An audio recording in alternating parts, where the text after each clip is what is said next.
नमस्कार, स्वराज एक्सप्रेस में आपका स्वागत है और मैं हूं आपके साथ शिवा। और मैं हूं आपके साथ कृतिका मिश्रा। और सीधी तस्वीरें दिखाते हैं जहां मुख्यमंत्री डॉक्टर मोहन यादव के मुख्य आतिथ्य में भोपाल में प्रांतीय युवा शिविर को संबोधित कर रहे हैं सीएम।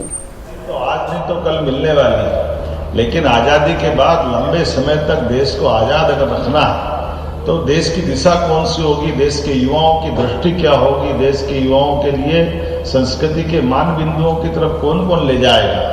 मुझे इस बात की प्रसन्नता है, ये हमारे राष्ट्रीय स्वयंसेवक संघ का भी शताब्दी वर्ष चल रहा है। डॉक्टर केशव बलराम हेडगेवार जी भी उसी धारा से आते हैं। ये हमारे लिए सौभाग्य की बात है। उसी दौर से हम निकलते हैं तो हमको पंडित मदन मोहन मालवीय जी भी दिखाई देते हैं, जो बनारस हिंदू विश्वविद्यालय के माध्यम से राजनीतिक यात्रा भी थी उनकी, लेकिन राजनीति भी किस दिशा में जाना चाहिए। बाल गंगाधर तिलक की दृष्टि भी थी, नेताजी सुभाष चंद्र बोस की दृष्टि भी थी, जो 1923 में आईसीएस एग्जाम पास करते हैं।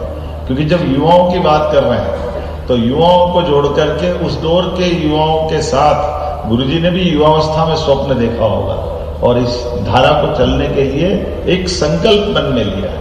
और आज आजादी के बाद के इस दौर को बढ़ाने के लिए जिस प्रकार से हमारी संस्कृति की चुनौतियां भी मिल रही है और चुनौतियों के बीच में ये जो अखंड ज्योति जल रही है, इसकी मिसाल हमने कोविड के समय भी देखी है, यशस्वी प्रधानमंत्री के माध्यम से। ये केवल जियो और जीने दो का भाव बोलने का वाक्य नहीं हो सकता है, इसको चरितार्थ करके विश्व के सामने भारत ने दिखाया। और नमस्कार का क्या आनंद होता है, ये भी दुनिया ने महसूस किया है, ये हमारी अपनी आंखों के सामने हो।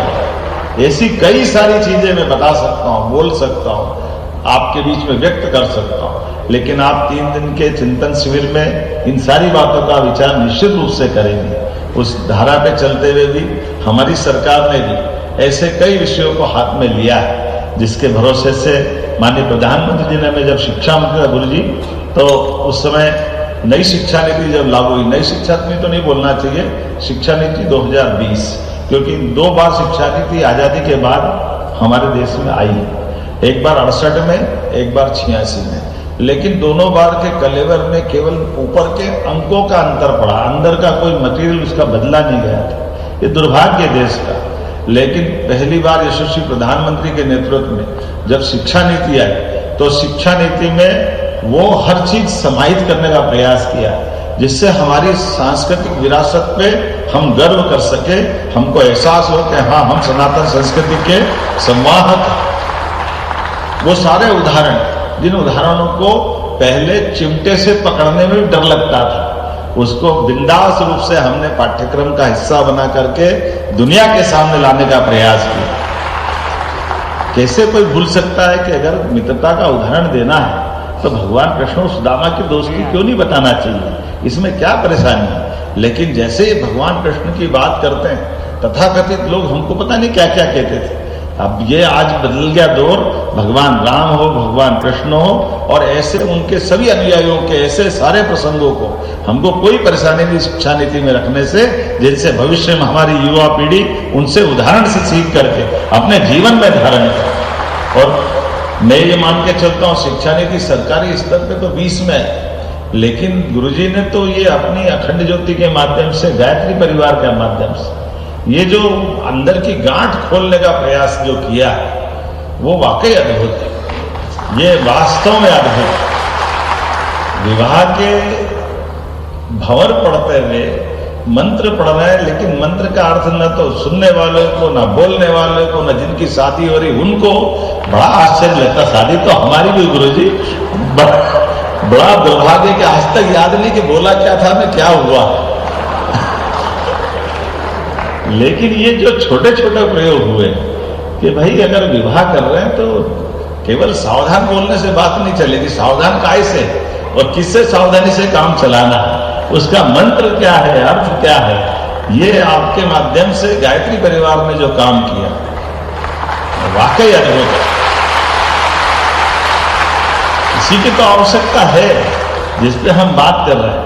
और आनंद तो तब आ रहा है कि कई वाक्य बोलने के लिए होते, सामाजिक विषमता के खिलाफ संघर्ष करेंगे, लड़ेंगे, जातिगत विभिन्नता को मानना नहीं चाहिए, इस पे बोलने के लिए बोलते और दोहरा चरित्र कैसा हो जाता है, ये बोलते हुए व्यक्तिगत विषय आएगा तो हम कौन सी जाति के इस अहंकार में मरे जाते, उससे बाहर ही नहीं आते। जब उससे आप बाहर नहीं आओगे तो बाकी बात क्या बनेगी।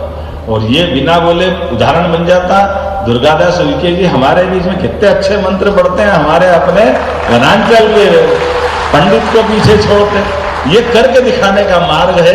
ये है गायत्री परिवार की धारा, मुझे इस बात का आनंद है। ये है परिणाम, बीज से परिणाम, परिणाम से फल और फल से फिर बीज की अगली धारा। ये डॉक्टर रामकृष्ण कुसमरिया में भी दिखाई देती है। हमारी अपनी धारा उनकी क्या हो सकती। राजनीतिक आदमी है तो क्या होगा, लेकिन राजनीतिक आदमी की दृष्टिकोण भी तो वही होना चाहिए जो हम अपनी धारा से लेते हैं।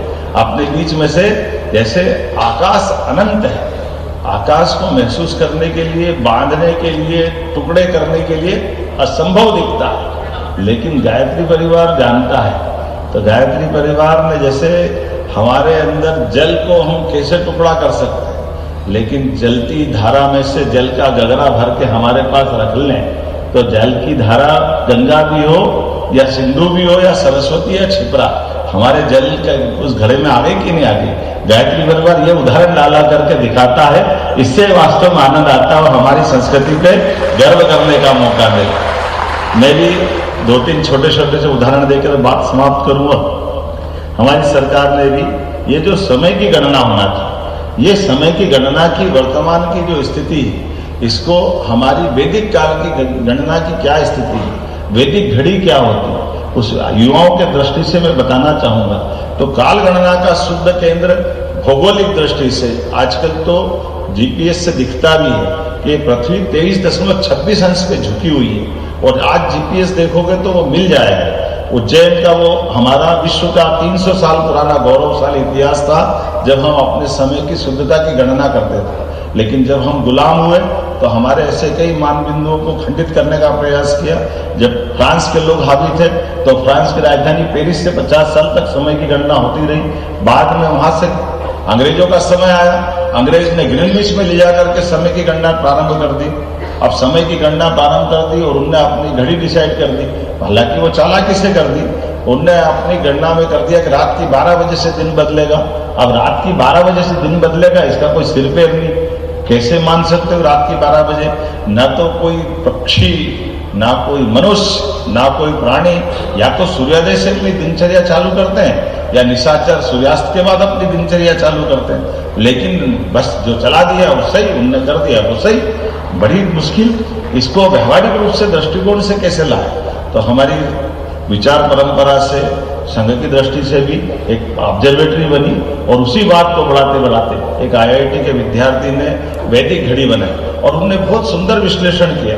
उस विश्लेषण को कितने अच्छे ढंग से बताया कि वास्तव में 60 मिनट के 1 घंटे का हिसाब लगाओगे तो ये जो अपना रात्रि का 12 बजे वाला हिसाब, तो अपने यहाँ ये आधी रात्रि में और आधे पूरे दिन में 1.5 दिन में माना जाएगा।